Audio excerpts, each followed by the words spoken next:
नमस्कार दोस्त, मैं सिंहासन कुमार आज आप लोगों को बताएंगे ओम के नियम के बारे में। ओम जो थे एक साइंटिस्ट थे, या विद्युत धारा और विभवांतर के बीच में संबंध बताए हैं। तो उन्हीं संबंधों को हम लोग आज पढ़ेंगे और सीखेंगे। तो सबसे पहले एक इमेज बनाए हैं और इस इमेज में एक बैटरी से एक AB चालक तार को जोड़े हैं जिसका प्रतिरोध R है और इस बैटरी से धारा I निकल रहा है। तो ओम के नियम विद्युत धारा, विभवांतर और प्रतिरोध के बीच में संबंध बताता है। इस संबंध को आज हम लोग सीखेंगे। तो सबसे पहले हम लोग जान ले कि ओम के नियम होता क्या है।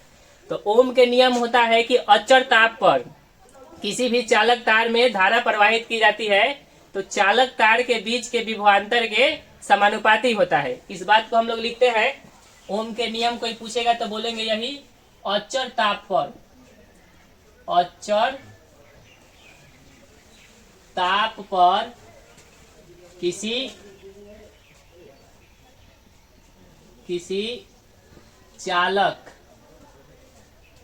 चालक में प्रवाहित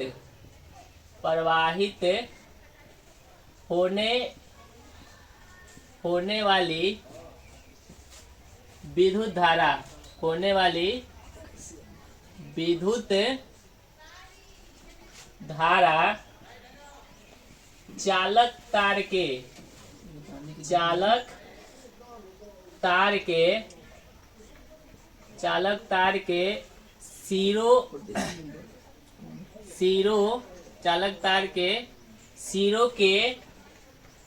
बीच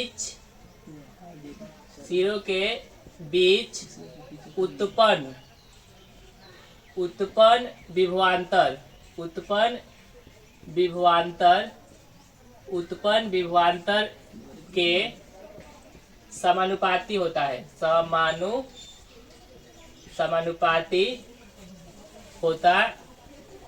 समानुपाती होता है। तो ओम के नियम हमेशा अचर ताप पर लगता है।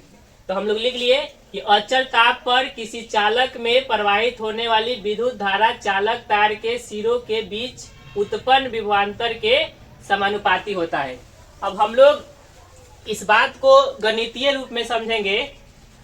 तो ओम के नियम कहता है अचर ताप पर, तो ताप यहाँ पे हम लोग अचर लिए हैं और इसमें जो करंट फ्लो करेगा वह विभवांतर के समानुपाती होगा। तो मान लेते हैं कि इसका विभवांतर, चालक तार के विभवांतर भी है और धारा इसमें आई जा रहा है। तो धारा आई जा रहा है तो विभवांतर जो होता है धारा के समानुपाती होता है। तो हम लोग लिख सकते हैं कि V जो होगा समानुपाती होगा I के, और यहाँ से समानुपाती का चिन्ह हटाएंगे तो एक कांस्टेंट लेते हैं और उस कांस्टेंट को हम लोग कहते हैं R। तो V बराबर हो जाएगा IR।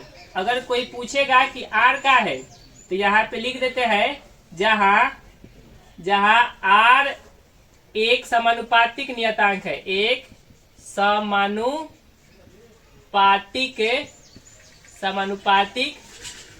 नियतांक है, समानुपातिक नियतांक है जिसे चालक का प्रतिरोध कहते हैं, चालक का प्रतिरोध कहते हैं। अब यहाँ पे क्वेश्चन उत्पन्न होगा कि प्रतिरोध क्या है। तो किसी भी चालक तार में धारा प्रवाहित की जाती है तो चालक तार में एक अवरोध उत्पन्न होता है और वह अवरोध धारा को रोकता है। उसी अवरोध को हम लोग नाम रखे हैं प्रतिरोध। तो R यहाँ पे हो जाएगा प्रतिरोध। तो ओम के नियम से हम लोग सूत्र प्राप्त किए, V बराबर हम लोग का हो गया IR। तो कोई पूछेगा कि ओम के नियम से विभवांतर, विद्युत धारा और प्रतिरोध के बीच में क्या संबंध होता है, तो बोलेंगे V बराबर IR। अगर हमको यहाँ से धारा निकालना होगा तो धारा निकाल सकते हैं। R इधर गुना है, इधर आएगा तो भाग हो जाएगा, तो I बराबर हो जाएगा V बटा R। ये भी ओम के नियम से ही सूत्र होता है। ये भी ओम के नियम से ही होता है। अगर हमको प्रतिरोध निकालना है तो यहाँ से हम लोग R बराबर लिख सकते हैं V बटा I, R बराबर लिख सकते हैं V बटा I। तो ये भी ओम के नियम से ही सूत्र होता है। तो अगर क्वेश्चन पूछता है कि ओम के नियम से सूत्र बताइए, तो V बराबर IR भी बोल सकते हैं, I बराबर V बटा R भी बोल सकते हैं, R बराबर V बटा I भी बोल सकते हैं। और यहाँ जो होगा विभवांतर का जो मात्रक होता है, हम लोग वोल्ट में मेजर करते हैं। तो कोई पूछेगा कि विभवांतर के मात्रक बताइए, तो आंसर बोलेंगे वोल्ट। और यहाँ जो मात्रक होगा विद्युत धारा को हम लोग एम्पियर में मापते हैं। तो अगर विद्युत धारा का मात्रक पूछेगा तो बोलेंगे एम्पियर। अगर यहाँ प्रतिरोध है तो प्रतिरोध को हम लोग मेजर करते हैं ओम में। तो प्रतिरोध का ऐसा ही मात्रक कोई पूछता है तो हम लोग बोल सकते हैं ओम।